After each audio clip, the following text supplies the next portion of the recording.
Right, next up, what we're going to look at is painting an old barn, and we're actually going to paint this barn here, but it's more about how you can adapt different scenes to suit yourself, because what I'm going to do is not simply paint that barn as it's shown in this photograph here. I'm actually going to relocate it onto the hillside here and knock this barn down completely and put this one in its place. So to do this, what I'm first of all going to do is use the canvas paper that we've used for a couple of the exercises.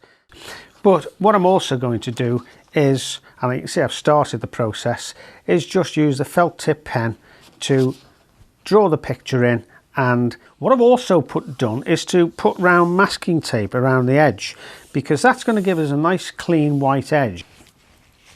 We'll just now, to really give us the impression of this slope, we'll bring this wall down here, and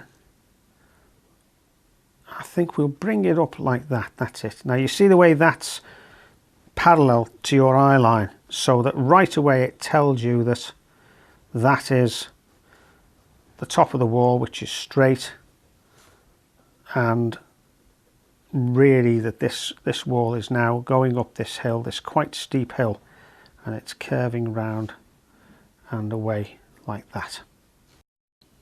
Okay, I've just, as you can see, I've just stabbed in the sky. It's a slightly threatening sky. It's, I suppose, a typical sort of Lake District, English Lake District or Yorkshire Dale sort of sky, where it's quite blustery in the background.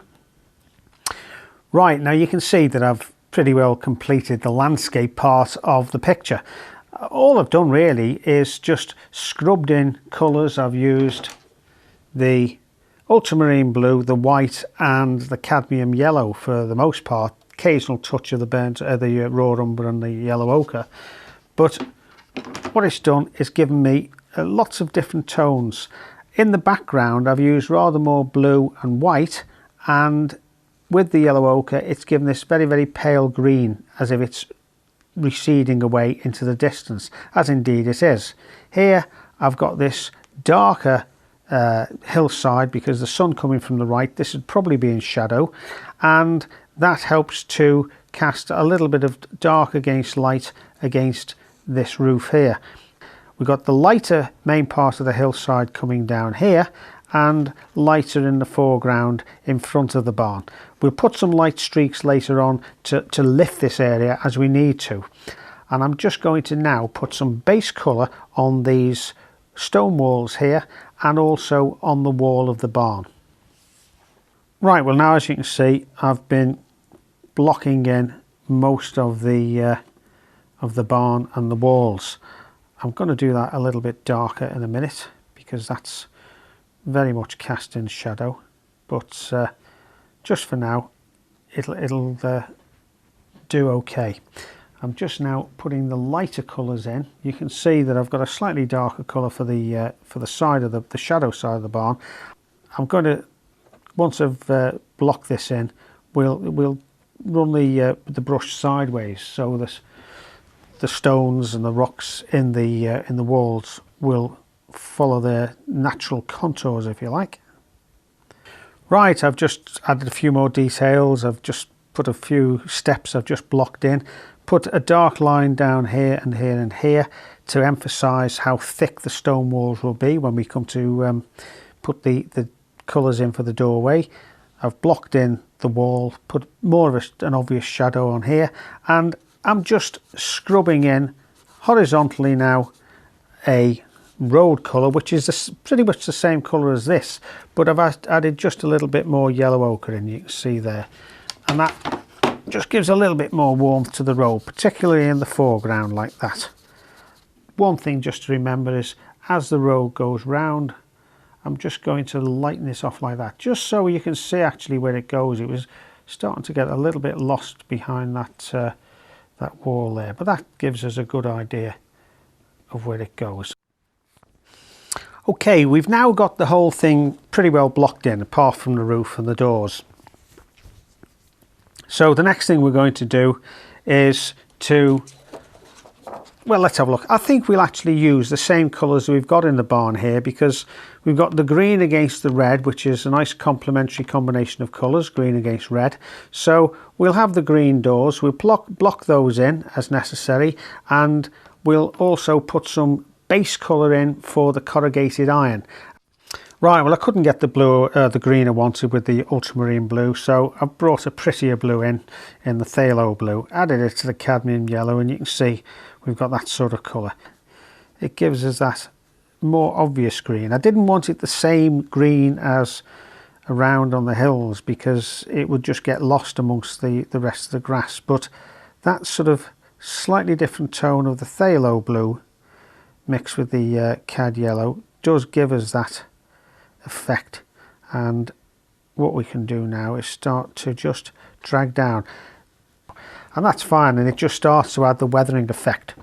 Let's have a look at the same sort of effect I'm going to use with the cadmium red and the raw umber, probably a little bit of yellow ochre, just to give us a darkish base colour for the roof. Right, let's have a look at the colour I've used. There we are, it's cadmium red, mostly raw umber, a little bit of yellow ochre, but not very much, and a little bit of ultramarine blue, just to darken it further. Right, well, while the roof's drying, I'm just filling in one or two areas and giving us some detail with the stones and the rocks. So here I'm using light paint, which is going to be definitely lighter than that, to give us a sense that the sunlight, we're going to add a little bit of cadmium yellow to that. There we are, so it's a nice light colour with those stones, so it stands out against that shadowed background. Okay, you can see now I've filled in lights and darks on the stones. I've put some lights and dark stones, just a hint here and there. I've also put some other streaks on the doors, and what I'm going to do is just put some highlighted streaks now that the doors have dried. That's better. And you can see it not only adds a little bit of texture, but it also adds to that sort of lovely dilapidated, falling apart impression that we're trying to create of this lonely barn up on the windy hillside. Let's have a look at this rusty ironwork. I'm going to start off, well, I'm going to use the flat brush. There's the colour we put on previously. Now all I'm going to do is take some of the colour that we've got, some red, got some cadmium yellow. That's a little bit, whoops, that certainly is too bright. That needs toning down quite a bit. We'll tone it down to start with some red, but then we'll get some raw umber to tone it right down. When you have corrugated iron on roofs, you don't have the whole roof in one sheet of corrugated iron, because nobody will be able to lift it. What you tend to have is panels, perhaps I don't know, 4, 5 or 6 foot long by 2 or 3 feet wide. So we'll replicate that. Before we start doing anything, I'm going to take some of the paint off, and I'm going to open out the bristles slightly on the flat brush like that, so that we have a little bit more of a comb effect. That's it, just like that. And then I'll start as another one and go down like that. Let's put one that's quite dark in. It's not much lighter, in fact, than the base colour we put on the roof, but it gives us, we'll put it over there like that, a second coat. You can see it starts to give all sorts of subtle little lights and darks. Let's tone that down slightly, and 1 or 2 more. We're probably just enough room for one more panel there, one there like that, down to there, and one to finish off with there. We've got a funny shaped roof, so just let's fill that in properly like that. Okay, so you can see how that works with that corrugated colour look.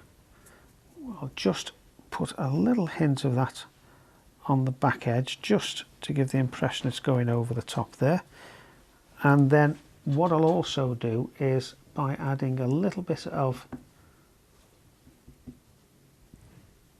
yellow in this colour, just not white, just the yellow, just to lighten it up, just sort of a hit and miss effect.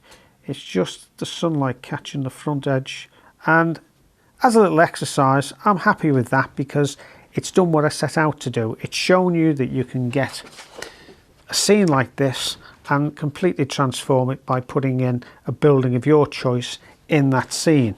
It's got depth in it, taking you all the way back into the distant hills and valleys, and it's got a little bit of atmosphere to it as well, with the characterful rusty roof and the rotting doorways and the lights and the darks on the stone walls. But the final thing before we finish is just to take off the masking tape, which of course, true to form, has decided not to come off in a single sheet. This is another reason why you pull away from the paint, by the way, because it stops the masking tape tearing like that. There we are, there's our little country barn high up in the hills of the Yorkshire Dales.